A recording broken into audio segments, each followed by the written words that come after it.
তেলের মূল্য বৃদ্ধিকে কেন্দ্র করে আমাদের তথাকথিত পরিবহন মালিক শ্রমিক ভাইয়েরা ধর্মঘটের নামে বেশ কয়েকদিন দেশ একেবারে স্তব্ধ করে রেখেছিল। আমরা যে বিষয়টি লক্ষ্য করেছিলাম, তারা পরিবহন খাতকে বন্ধ করে দিয়ে এই যে জ্বালানির মূল্য বৃদ্ধি পেল, এটাকে কেন্দ্র করে তারা পরিবহনকে বন্ধ করে দিয়ে তারা চেয়েছিলেন যে পরিমাণ তেলের মূল্য বৃদ্ধি পেয়েছে তার চেয়ে একটু বাড়তি সুবিধা আদায় করে নেবেন। আমরা গতকাল ভাড়া বৃদ্ধির মধ্য দিয়ে এই চিত্রটি প্রতিফলন হতে দেখেছি।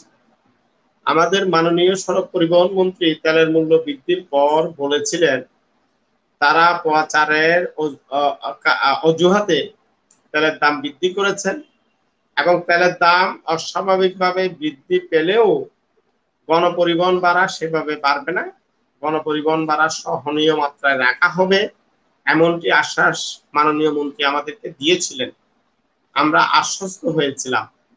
আমরা মনে করেছিলাম সরকার জনগণের কথা ভাববেন এবং একটা সহনীয় মাত্রার ভাড়া নির্ধারণ করবেন। দেশের এই ক্রান্তির কালে চরম এক দুঃসময় জনগণ পার করছে, এই সময় অতিরিক্ত ভাড়ার বোঝা জনগণের কাঁধে চাপিয়ে দেওয়া হবে না, এমনটি আমরা আশ্বাস পেয়েছিলাম, আমরা বিশ্বাস করেছিলাম। কিন্তু আমরা যেটা দেখেছি, আমরা এই পরিবহনে আমরা যে বিষয়টি লক্ষ্য করলাম, আমাদের বাড়ানো হয়েছিল ডিজেলের মূল্য, কিন্তু আন্দোলনে গেলেন ট্রাক, বাস অর্থাৎ সিএনজি চালিত, অকটেন চালিত, পেট্রোল চালিত এবং অন্যান্য যে সমস্ত যানবাহনের গাড়ি চলে তারাও কিন্তু আন্দোলনে নামলেন। তখন একটা শঙ্কা প্রকাশ করেছিলাম আমরা, দেশবাসীর মনে একটা শঙ্কা ছিল, অর্থাৎ তার সবকটি যানবাহন বন্ধের মধ্য দিয়ে এখানে মালিক পক্ষ একটা ঘোলা পানিতে মাছ শিকার করতে চায়, সেটা সকল নাগরিকের একটা শঙ্কা ছিল।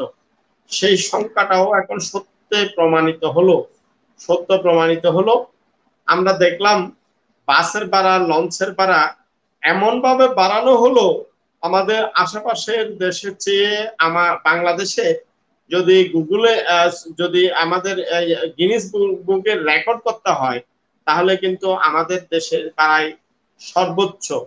সুতরাং আমি মনে করি এটা যাত্রী সাধারণের সাথে প্রতারণা করা হচ্ছে, এটা জুলুম করা হচ্ছে এবং অন্যায্যভাবে এই ভাড়াটা আমাদের কাঁধে জোর করে চাপিয়ে দেওয়া হচ্ছে।